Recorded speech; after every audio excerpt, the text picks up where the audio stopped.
Hello, dear children. I am your Hindi teacher mister Vishal Singh. आज हम लोग एक लंबे अंतराल के बाद इस तरह मिल रहे हैं। किसी ने ऐसा सोचा भी नहीं था। क्या आप लोगों को मालूम है कि ऐसा क्यों हो रहा है? बिल्कुल ठीक, कोरोना वायरस के कारण। आज सब जगह कोरोना वायरस फैल गया है, जिसका अभी तक कोई इलाज नहीं है। इसलिए इससे बचाव ही इसका इलाज है। और इससे बचाव हम अपने घरों में सुरक्षित रहकर कर सकते हैं। इसलिए आज हम अपने अपने घरों में रहकर ऑनलाइन स्टडी कर रहे हैं।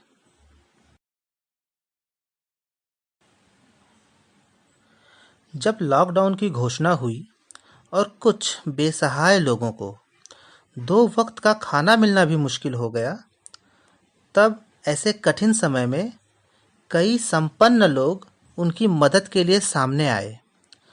परंतु कुछ लोग संपन्न होते हुए भी किसी की मदद के लिए आगे नहीं आए। जिन लोगों ने गरीबों व लाचारों की मदद की, उनको सभी हमेशा याद रखेंगे और उनका सम्मान करेंगे। लेकिन जिन्होंने सब कुछ होते हुए भी इस कठिन समय में ज़रूरतमंदों की मदद नहीं की, उन्हें कोई याद नहीं रखेगा और न ही उनका सम्मान होगा। आज हम जो कविता फूल और कांटे पढ़ने जा रहे हैं, उसमें भी यही बताया गया है कि मनुष्य अपने कर्मों से महान बनता है, न कि अपने कुल या परिवार के नाम से। तो चलिए पहले इस कविता के कवि श्री अयोध्या सिंह उपाध्याय हरिऔध जी का परिचय देख लेते हैं।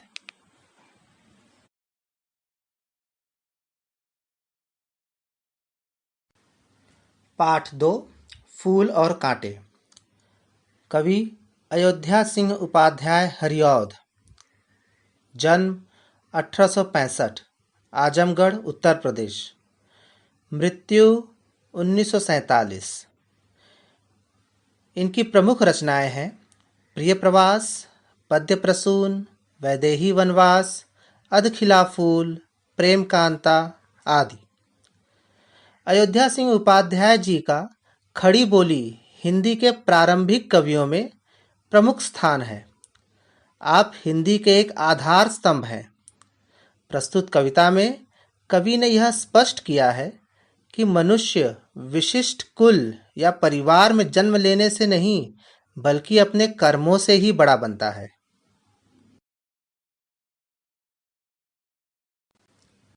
चलिए अब इस कविता फूल और कांटे का एक बार वाचन करके उसमें आए शब्दार्थ समझ लेते हैं। हैं जन्म लेते जगह में एक ही पौधा उन्हें है पालता। रात में उन पर चमकता चांद भी एक ही सी चांदनी है डालता। पालता अर्थात पालन पोषण करना। मेह उन पर है बरसता एक सी उन पर हवाएं हैं वही। पर सदा ही यह दिखाता है हमें, ढंग उनके एक से होते नहीं। मेह अर्थात बादल, ढंग अर्थात व्यवहार। छेद कर कांटा किसी की उंगलियां, फाड़ देता है किसी का वर वसन। प्यार डूबी तितलियों के पर कतर, भौर का है वेध देता श्याम तन। वर, वर अर्थात सुंदर। वसन, वसन अर्थात वस्त्र। पर, पर मतलब पंख। कतर, कतरना मतलब काटना। भौर, भौर अर्थात भंवरा। वेध देता, वेदना मतलब घायल करना। श्याम, श्याम अर्थात काला। फूल लेकर तितलियों को गोद में, भौर को अपना अनूठा रस पिला। निज सुगंध और निराले रंग से, है सदा देता कलीजी की खिला। अनूठा, अनूठा अर्थात अद्भुत, विलक्षण। निराले, निराले अर्थात अनोखा। जी, जी अर्थात मन। और यहाँ एक मुहावरा भी आया है, जी की कली खिलना। जी की कली खिलना अर्थात खुश होना। है खटकता एक सबकी आंख में, दूसरा है सोहता सुरसीस पर। किस तरह कुल की बड़ाई काम दे, जो किसी में हो बड़प्पन की कसर। सोहता अर्थात शोभा देना। सुर, सुर अर्थात भगवान। शीस, शीस अर्थात सिर। कुल, कुल अर्थात परिवार।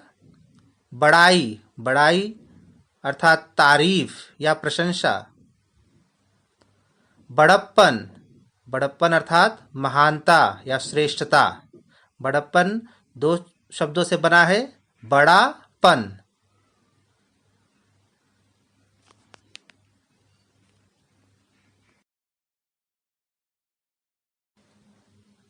आइए तो अब इस कविता का भावार्थ देखते हैं।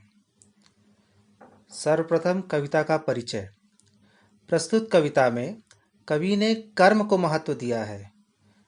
मनुष्य महान कुल में जन्म लेने से बड़ा नहीं बनता, बल्कि अपने महान श्रेष्ठ कर्मों से बड़ा बनता है।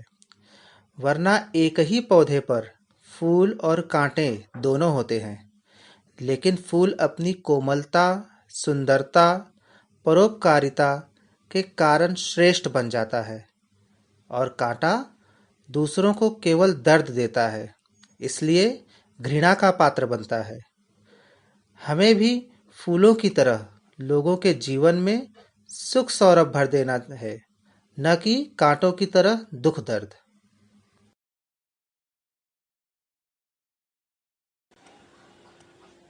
हैं जन्म लेते जगह में एक ही पौधा उन्हें है पालता। रात में उन पर चमकता चांद भी एक ही सी चांदनी है डालता। अर्थात फूल और कांटों का जन्म एक ही जगह पर होता है। एक ही पौधा दोनों का भरण पोषण करता है।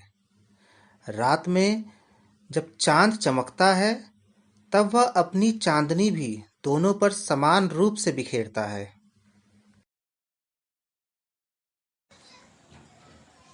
मेह उन पर है बरसता एक सा, एक सी उन पर हवाएं है बही। पर सदा ही यह दिखाता है हमें, ढंग उनके एक से होते नहीं। अर्थात बादल उन पर समान रूप से अपना जल बरसाता है, हवाएं उन दोनों पर एक जैसी ही बहती हैं। इस तरह एक ही परिवेश में बढ़ने वाले ये दोनों फिर भी एक जैसे नहीं होते। दोनों के व्यवहार बिल्कुल अलग होते हैं। छेद कर काटा किसी की उंगलियां, फाड़ देता है किसी का वरवसन। प्यार डूबी तितलियों के पर कतर, भौर का है वेद देता श्याम तन। अर्थात कांटा किसी की उंगलियां छेद कर लहू लुहान कर देता है, तो किसी के सुंदर वस्त्र फाड़ देता है। प्यारी प्यारी तितलियों के पंख काट देता है, तो भौरे के सांवले शरीर को भी छेद कर घायल कर देता है।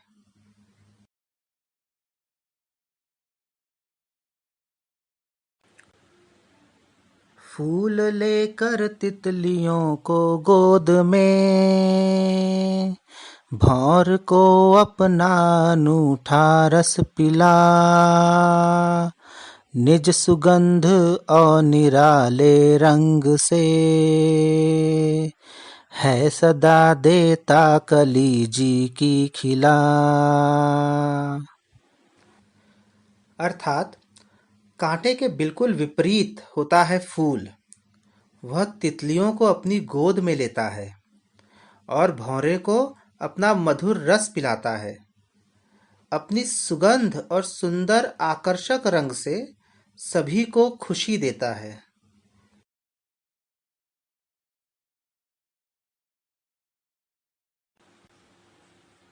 है खटकता एक सबकी आँख में, दूसरा है सोहता सुरसीस पर। किस तरह कुल की बड़ाई काम दे, जो किसी में हो बड़प्पन की कसर। अर्थात एक कांटा है जो सबकी आंखों में खटकता है, किसी को भी अच्छा नहीं लगता है, जबकि दूसरा फूल है जो सबको अच्छा लगता है और देवताओं के शीश पर चढ़ाया जाता है। कहने का तात्पर्य यह है कि भले ही मनुष्य अच्छे और ऊंचे परिवार में जन्मा हो, यदि उसका स्वभाव अच्छा नहीं है, उसमें बड़प्पन के भाव नहीं है, तो सब कुछ व्यर्थ है। मनुष्य की महत्ता व उसकी सच्ची पहचान उसके सद्गुणों व व्यवहार से होती है, न कि ऊंचे परिवार में पैदा होकर घृणित कार्य करने से। आदर्श जीवन व्यतीत करने के उद्देश्य से मनुष्य को फूल के स्वाभाविक गुणों को अपनाना चाहिए।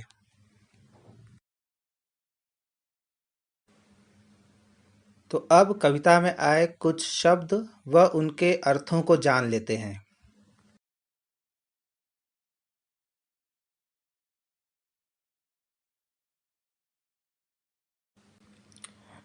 चलिए, तो अब कविता पर आधारित कुछ प्रश्नोत्तर व दूसरे अभ्यास कर लेते हैं।